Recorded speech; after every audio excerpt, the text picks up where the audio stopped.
All right, everybody, thank you for being here with me. We're going to talk about a lot of stuff today, but one of the things is in flipping properties, there's a huge variance in how much money you need to make a deal happen. I've done deals with zero of my own money. I've done other deals where I've paid for the entire thing, the purchase, the rehab, and everything. So today we're going to talk about what are some normal ranges of costs, how much money you should realistically have, and of course, how to do the thing without any of your own money, zero down. We're going to jump right into this. So thank you for being with me. How much money do you need to flip a property? That's what we're going to be talking about today. So a few things we're going to be covering. How much money do you actually need to flip a property? The different types of flips that you can actually do. There's multiple different types of flips. Most people don't realize that. The most expensive part of a house flip, okay? What's the most expensive thing? A quick and dirty budget to get you started. Okay, let's talk about flipping. There's a few ways to flip a property, okay? There's the flips. Buy, fix, and resell, also known as a fix and flip. That's your most traditional, okay? Then you've got the buy and sell as is, which is typically known as a wholesale, but it's still a flip because you acquire the property and you sell the property. Then we've got the buy, fix up, rent, and resale, which are also called turnkey properties, which are also flips because you're buying it for the intent of selling the property, but you're improving the property, you're putting a tenant in there, and you're selling it to somebody that wants a cash flow investment. So that's called turnkey. And then we get into buy, fix, and refinance. These are called BRRRR type deals. So this is something that maybe is a stretch to put on this flip, but I wanted you to be aware of it because you're actually retaining the property, but you're getting out of the loan. Maybe it's a stretch for flips, but I want to make sure it was on your mind. So we're going to talk about each one of these. First off, buy, fix up, and resell, okay? This is what people think of when you say flip. This is what is on HGTV. This is what you see on all those flipping shows, okay? So let's talk about some steps that are necessary to make a fix and flip actually happen. The very first thing you've got to do is get approved with a hard money lender, okay? Get approved for a hard money loan. Then you've got to do some research and find out where you should go and what you should do. Then you've got to find a property and get that property under contract. That is where most people don't get approved first, which is beside me. You've got to start with that. And then you do the research and then you can get that property under contract. And that's where most of your time should be spent. That's the hardest part of real estate investing is finding those good deals once you're approved by a hard money lender. Then you've got to get 2 licensed and insured contractor bids. Then what you do is close. You buy the property with your hard money lender. Your hard money lender is putting up the money. You're the buyer on the property. You renovate the property and act as the project manager, making sure all the stuff gets done according to budget, according to scope, and it looks wonderful at the end. And then you stage and list the home for sale. Once that actually sells, you'll get some money, pay off the loan, and you are back finding another property unless you already have one because you've been working ahead. So that's your traditional fix and flip. Okay, let's talk a little bit about buy and sell as is, also known as wholesaling. Now, there's several ways to actually wholesale a property. So you get a good deal and you resell it as is. That's basically what it is. Or you can do a little bit of work. I recommend less than $5,000 worth of work if you are going to wholesale it. Basically, if there's garbage and trash and stuff all over, get a dumpster, get that stuff hauled out, spend a couple $1,000s to make that happen. So if there's stuff like that, or if the carpets are just so disgusting, tear out the carpets.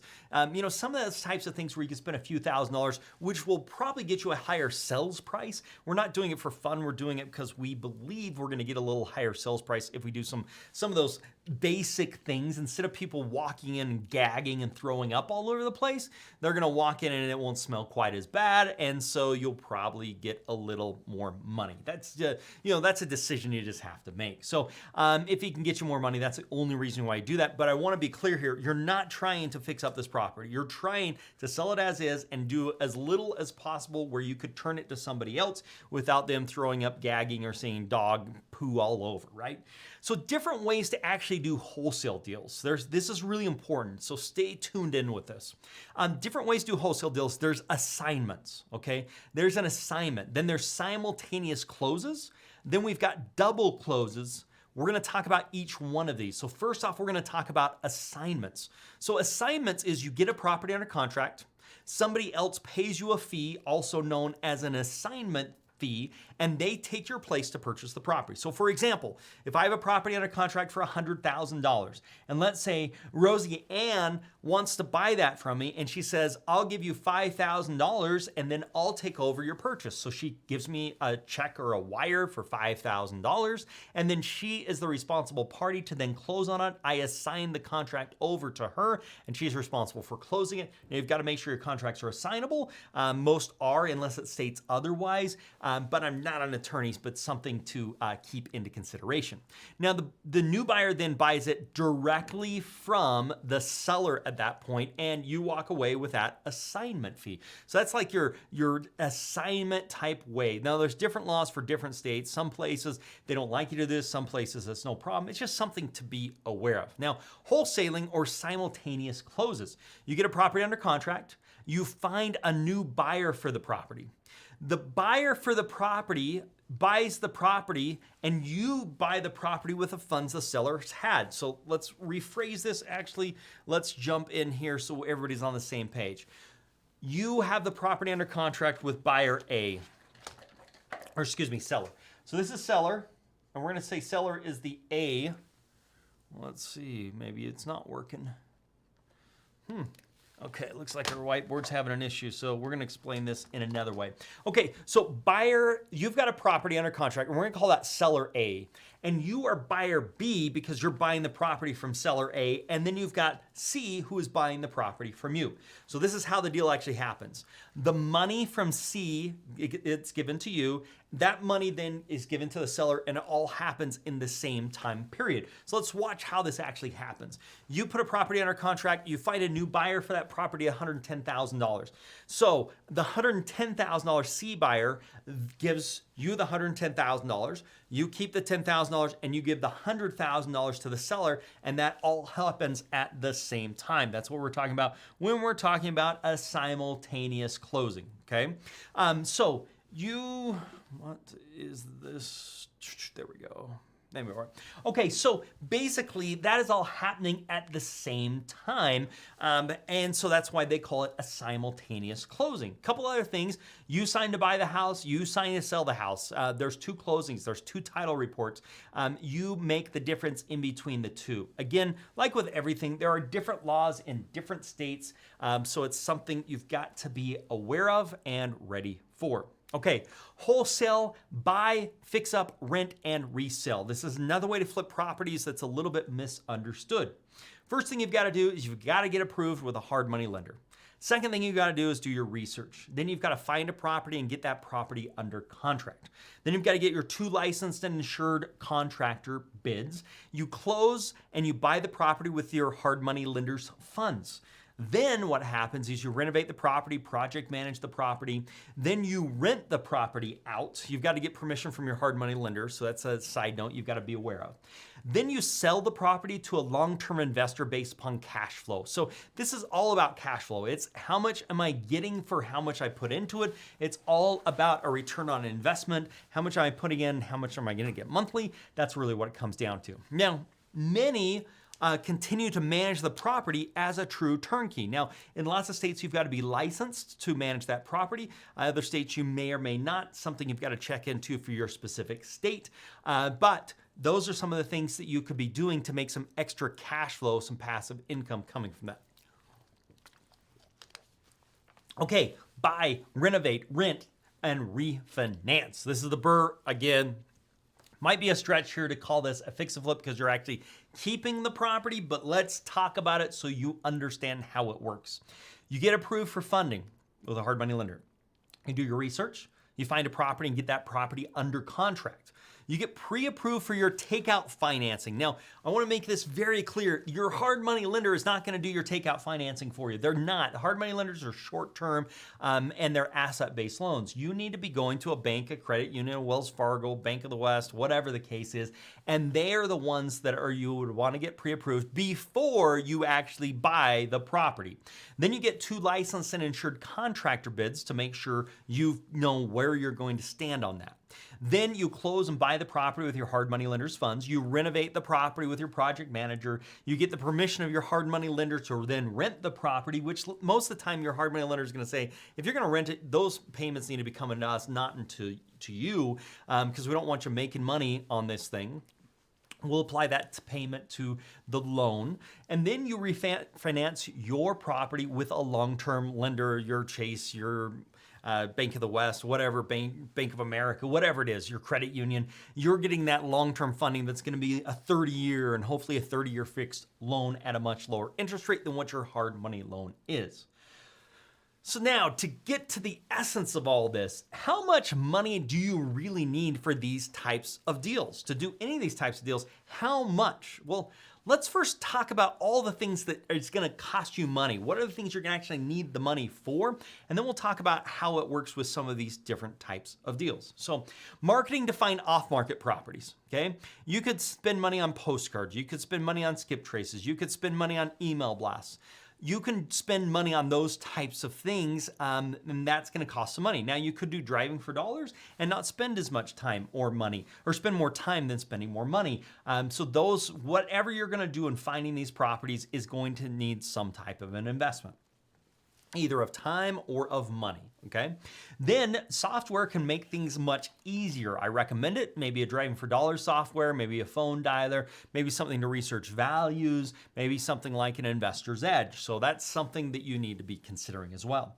Next, you've got cell phone, computer, internet. I am going to say this is a given. I'm going to plan that everybody has the cell phone, computer, and internet and are not going to have to go out special to buy that stuff in order to move forward. So I'm not going to put any money in that, but I want you to be aware you're going to need a phone, a computer, and internet. So I'm going to assume that you have those things already and it's not going to be a cost. Now, commissions. If you're using an agent, how do commissions work? Well, if you're using a buyer's agent, those funds are typically paid by the sellers. So what happens when you list a property traditionally, a selling agent goes and gets someone that wants to sell their property. That person agrees to pay a commission. Let's just use the 6% commission because that's kind of something you see quite frequently. 3% of that is going to go to the selling agent, and 3% of that is going to go to the buyer's agent, the person that brings the buyer to the property. It's a co-op. They're saying, hey, I'll split my commission with you, is what we're willing to do. Now, sometimes if the selling agent brings the buyer as well, they get the full 6% commission. So if you are buying through an agent, your agent fees are typically paid by the seller if the seller is cooperating and if the seller has agreed to do that. So it's something you've got to look at. I would much rather you go after off-market properties than working with agents, but it's something to take into consideration. Okay, earnest money. This is what binds the purchase contract. This applies to it. So you've got earnest money that's going to solidify and memorialize that contract. Okay, inspections. Home inspections, okay? A termite inspection, specialty inspections like structural engineers or mold or meth, those types of things. Those are expenses you're gonna have whether you buy the property or not. Those are gonna be what's called a sunk cost.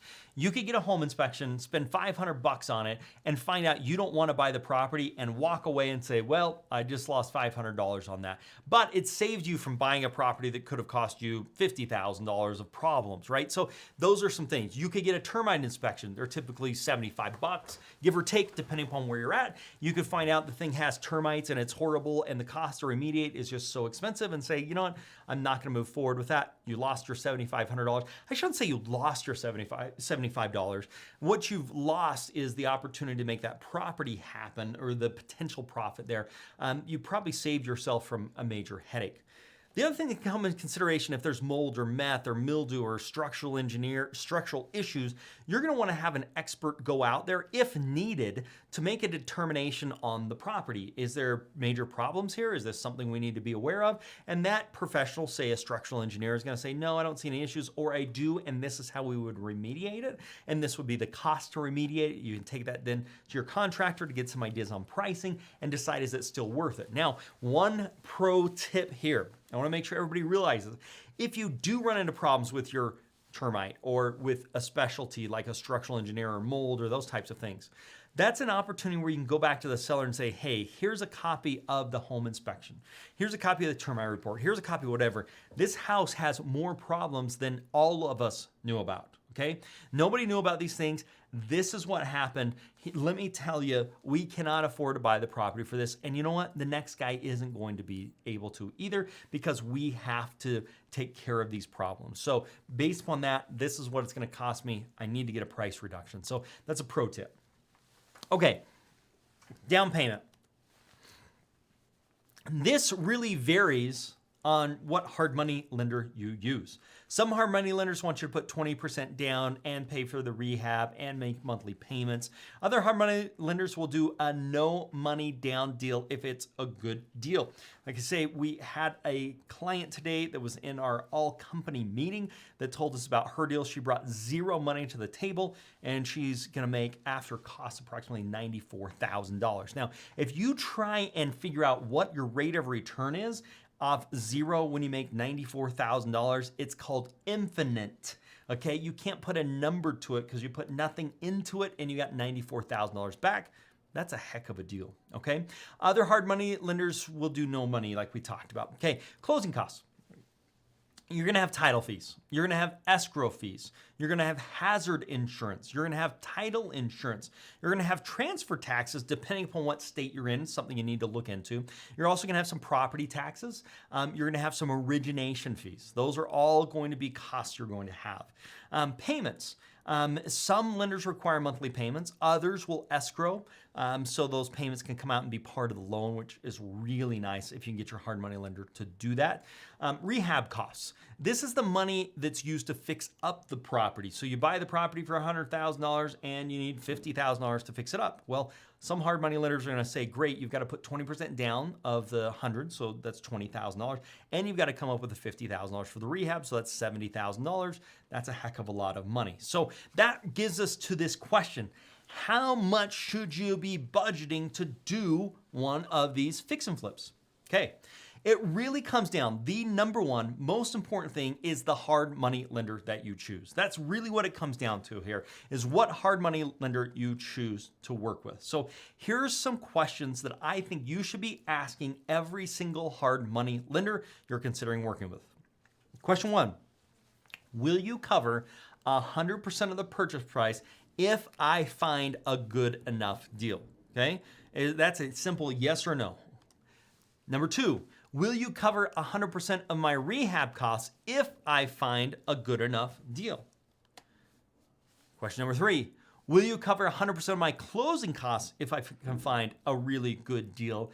And question number four is, will you escrow for my monthly payments so I don't have to make payments for the initial term of the loan? Those are the four questions you should be asking hard money lenders. And what you really want is somebody that says yes to all of these. Yes, we'll cover 100% of purchase if you find a good enough deal. Yes, we'll cover 100% of rehab costs if you find a good enough deal. Yes, we'll cover 100% of closing costs if you find a good enough deal. Yes, we will escrow your payments so you don't have to make payments. Now, there's got to be margin in this. There's got to be enough margin that it can cover those things. Now, those are what we call really, really good deals. Now, are there good deals where you may have to come up with some money? Yes, there are good deals. And there's a variety of ways to come up with some of that additional money. But if you find a really, really good deal and you can get all this stuff covered, again, the hard money lender is the most important element of all of this. So the most expensive part of all this is the purchase price. Then you've got the rehab costs. Then you've got the closing costs. And then you've got the payments in that order. So the key to doing a really good deal and having very little money down is having a great hard money lender. This makes the biggest difference on how much money you are actually going to need.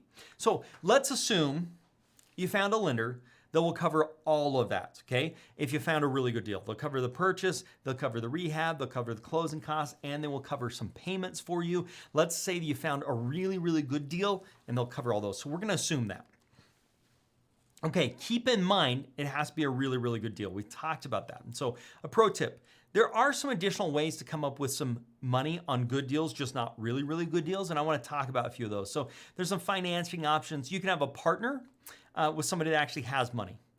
You can use your credit to go get credit card finance and use that as towards the down payment.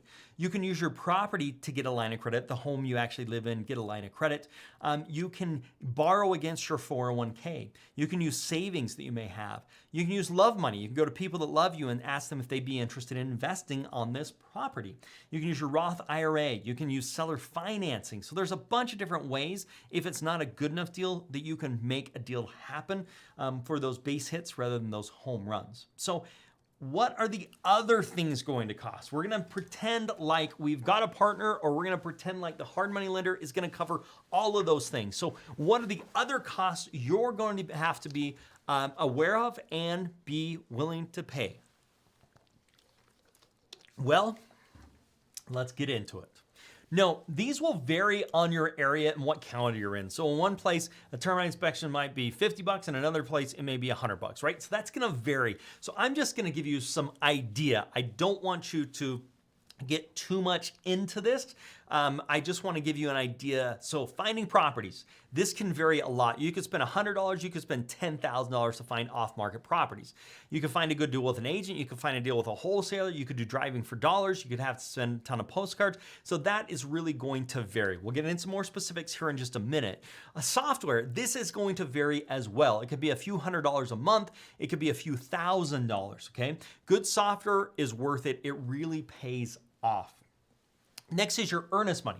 This could be anywhere from $10 to $2,500, depending upon how you're buying the property. I would budget about $500 for this. Inspections, home inspections, I'd budget about $500. You know, give or take. They could be more, could be less. Termite, I'd budget $150 for termite. Other inspections, I'd budget about $500 if they're needed. That's only if it's needed.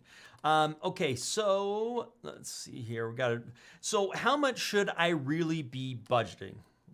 Well, I'd say about $5,000 is a really good start. I think $5,000. Now, what if you don't have the $5,000? Well, you could partner with somebody that does. You could save your money and get it. You could find a deal and assign it to somebody else and come up with that $5,000. This will be easier with good software.